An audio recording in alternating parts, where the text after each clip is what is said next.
Thank you very much. I am now turning the floor to the distinguished representative of Pakistan. Bismillahirrahmanirrahim. Mr. Vice President, we have today once again listened to blatantly absurd comments by the Indian representative on the situation in Indian-occupied Jammu and Kashmir.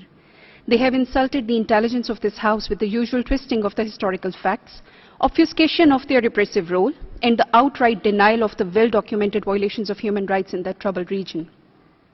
I would urge the Indian representative for at least once to drop their position of obfuscation and denial. In this regard, I would request him to answer honestly and objectively a few simple questions. Can the Indian delegate deny that the situation in Kashmir is an internationally recognized dispute on which there exists a number of UN resolutions?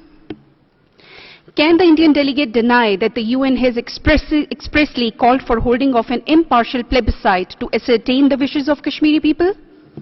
Can the Indian delegation deny that there are over 700,000 Indian military and paramilitary personnel deployed in Indian-occupied Kashmir, which amounts to a shocking ratio of around 1 military person to 17 civilians? Can the Indian delegation deny that since 1989, around 98,000 civilians have been killed in IOK and that they are all well-documented reports about mass graves? Can the Indian delegate deny that in the most recent upsurge of violence since 8th July, over 90 persons have lost their lives, 8,000 have been injured?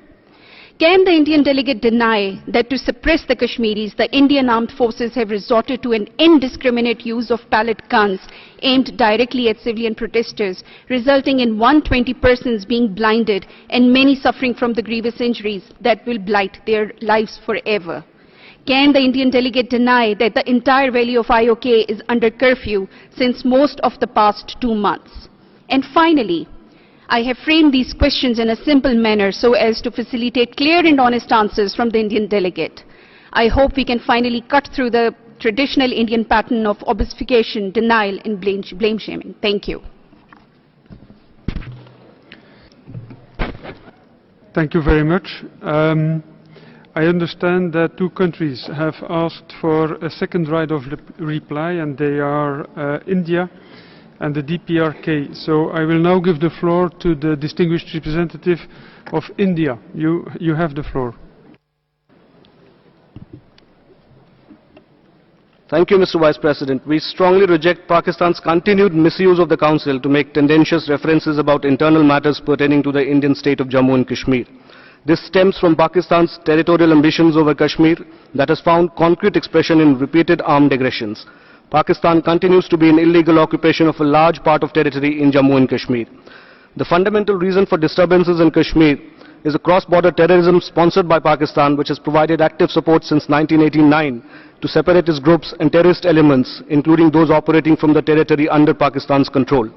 Pakistan's dismal track record is well known, and many countries have repeatedly called upon Pakistan to end cross-border infiltration, dismantle the terrorism infrastructure, and stop acting as an epicenter of terrorism.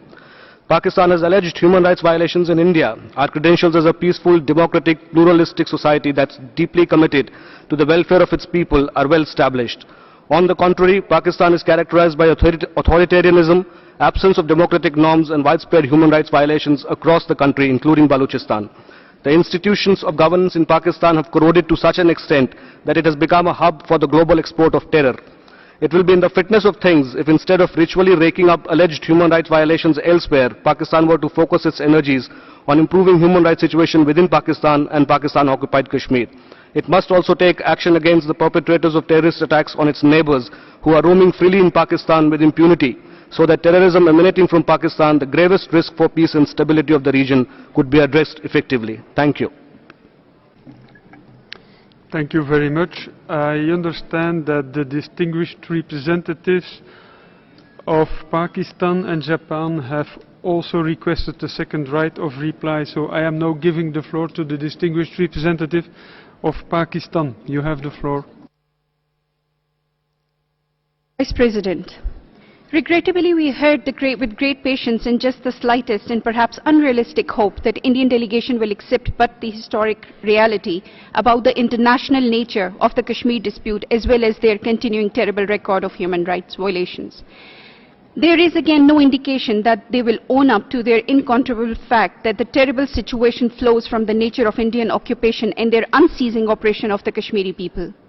Accusations of trouble being fomented from outside is at complete variance from the facts on ground. The simple fact of the current situation is that it flows from the extrajudicial killing of a 22-year youth leader Burhan Wani, a killing that led to an upsurge of popular protests as evidenced by over 200,000 people who gathered for the funeral of Mr. Wani despite a curfew. It is further evidenced by the fact that over 2 long months in the Kashmir Valley, it is in a complete state of lockdown and curfew. And it is reinforced by the fact that Kashmiri people and their leaders, through their actions and statements, repeatedly made it clear that they will accept nothing less than their right to self-determination. These facts are clear to more sensible and enlightened section of the Indian people themselves. Even in their own parliament, some bold and honest individuals have accepted that the Indian oppressive policies are at the root of the misery of the Kashmiris and their continued assistance on seeking their right to self-determination. The only party which is in denial of these facts is the Indian state. This condemns the Kashmiri people to the continued misery. Their only hope is that the international community will come to their aid amongst an Indian state which refuses to see any reason. I thank you.